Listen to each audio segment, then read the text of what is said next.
কেউ লেদা টেদা হোলানি গুনলো গুন্ডা ফান্ডা গুনলে কোনায় যারেন যাইয়ের পোলাইনি কিন্তু তো কিছু শিখে দেব। পোলাইনি কিন্তু মনে করো কিচ্ছু জানে না, কারণ আস্তে আস্তে কালের পরিক্রমায় তো সব কিছু শেষ হয়ে যাইতেছে। আমরা এক সময় ছোট থাকতে এদেরকে আনছি আমি শেখানোর জন্য। এই তোমরা এদিকে আসো, এই গেন্ডা ফেন্ডা, এই গেন্ডা ফেন্ডা, লাড্ডু মাড্ডু সব এদিকে আসো।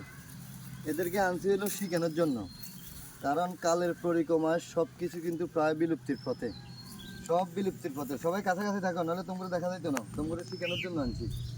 আমরা একটা সময় এভাবে বসে বসে ধানিগুলা কাটলে আঙ্গুদার সঙ্গে ধান ডাইলে আমরা কিন্তু কানি ছড়া এগুলো করতেও ধরো এরকম আমি দেখাই। যাই হোক, গৃহস্থ আমাদের নিজস্ব কোনো সমস্যা নাই। ধরো এরকম পড়ে থাকতো, ধান কাটলে এরকম পড়ে থাকতো, তো আমরা কি করতাম, এভাবে পড়ে থাকতো, আমরা এগুলা টোকাইয়া টোকাইয়া লইতাম, মানে খুঁজে খুঁজে এভাবে জমাইতাম। ছোট বাটিতে জমাইয়া এক সময় এরকম বড়টা থাকতো, ওই পাশে ধরো এরকম বড়টা, ওইখানে জমাইতাম। তোমরা কি এটা জানো? তোমরা তো জানতে না, চিনতে না, জানো নি? সত্যি কথা কইবা। লওয়ার পরে আমরা আস্তে আস্তে জমাইতাম। জমানোর পরে কি হইতো, এগুলো আমাদের পার্শ্ববর্তী আমাদের বাড়ি থেকে প্রায় 3 কিলো 3.5 কিলো দূরে লেমুয়া মেলা নামক একটা জায়গা আছে, খুব সুনামধন্য, বছরে একবার হয়। আমরা ওই মেলায় যাইতাম। মেলায় যাওয়ার জন্য এই প্রস্তুতি নিতাম, সারা বছর ধান টোকাইতাম, টোকাই এগুলো বিক্রি করতাম। বিক্রি করার পরে তারপরে কিন্তু আমরা বিক্রি করে মেলায় যেতাম। আর একটা হলো আমাদের পাশেই একটা আটপাড়া মাদ্রাসা আছে, অত্যন্ত সুনামধন্য, অনেক বড় মাপের, বছরে একবার ওয়াজ হয়। এই মাদ্রাসায় যেতাম। ওয়াজের মধ্যে খুব আনন্দ উৎফুল্লতা থাকতো। আর আমরা বাচ্চারা দল বেঁধে, আমাদের গ্রামের বাচ্চারা দল বেঁধে এরকম কিন্তু আমরা সবাই ধান টোকাইতাম। তো এখন আসলে এটা কালের পরিক্রমায় বা ডিজিটালাইজ যুগে এসে আমরা আমাদের বাচ্চারা এখন কিন্তু সব কিছু এগুলো ভুলে গেছে। তবে আমরা এগুলো স্মরণ করিয়ে দিতে চাই যে আমরা ভুলবো না। আমরা কখনো কখনো এগুলো আবার এগুলার মাঝে ফিরিয়ে যাব। আবার আমাদের বাচ্চাদেরকে শেখানোর দায়িত্বটাও কিন্তু আমাদের, আমাদের বাচ্চাদেরকে এগুলো শেখানোর দায়িত্বটাও আমাদের।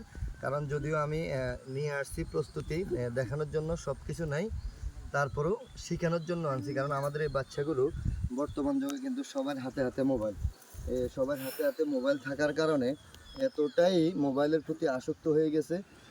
লেখাপড়াও করতেছে, করতেছে না যে তা না, মোবাইলে আসক্ত হয়ে কিন্তু সব কিছু ভুলে যাচ্ছে। গ্রামীণ পরিবেশের যে কাজগুলো, গ্রামীণ পরিবেশের যে সুন্দর জিনিসগুলো, এগুলো সব কিছু বলে যায়। আমরা এইভাবেই দল বেঁধে থাকতাম, কখন একটা জমিন কাটা হবে, কখন আমরা কি বলবো, আমরা কখন ধান খুঁজে নিব বা টোকাবো, আমাদের নোয়াখালীর বাসায় ধান টোকাবো, এই কাজটুকু করবো। আমরা আস্তে আস্তে আস্তে করে স্টক করতাম, অনেকগুলো হতো, মাড়াইতাম আম্মায় বা মাড়াই দিলে তারপর আমরা এগুলো বিক্রি করি, মেলায় যেতাম বা ওয়াজে যেতাম। সেই দিনগুলো এখন আর ফিরে আসে না। এখন বাচ্চারা বাবামুখী থাকে, ভাইয়ামুখী থাকে, আম্মুমুখী থাকে, কখন টাকা দিবে, দোকানে যাবে, এটা করবে সেটা করবে।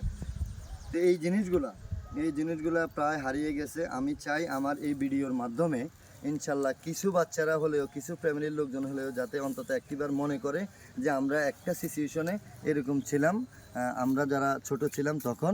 ইনশাল্লাহ সবাই ভালো থাকবেন। যদি ভিডিওটি ভালো লেগে থাকে, অবশ্যই অবশ্যই যদি ভিডিওটি ভালো লেগে থাকে একটু লাইক কমেন্ট শেয়ার করে সবাইকে একটু দেখার সুযোগ করে দিবেন। আর এই সুন্দর প্রকৃতি যদি দেখতে চান, অহরহ সবসময় এই সুন্দর প্রকৃতি ঘেরা কোনো ভিডিও যদি দেখতে চান, অবশ্যই আমার পেজটাকে ফলো করে দিবেন। ইনশাল্লাহ আমি কথা দিলাম, আমিও আপনাদের সাথে থাকবো পরিপূর্ণ ভালোবাসা দিয়ে সবসময় অলওয়েজ। আসসালামু আলাইকুম রহমতুল্লাহ।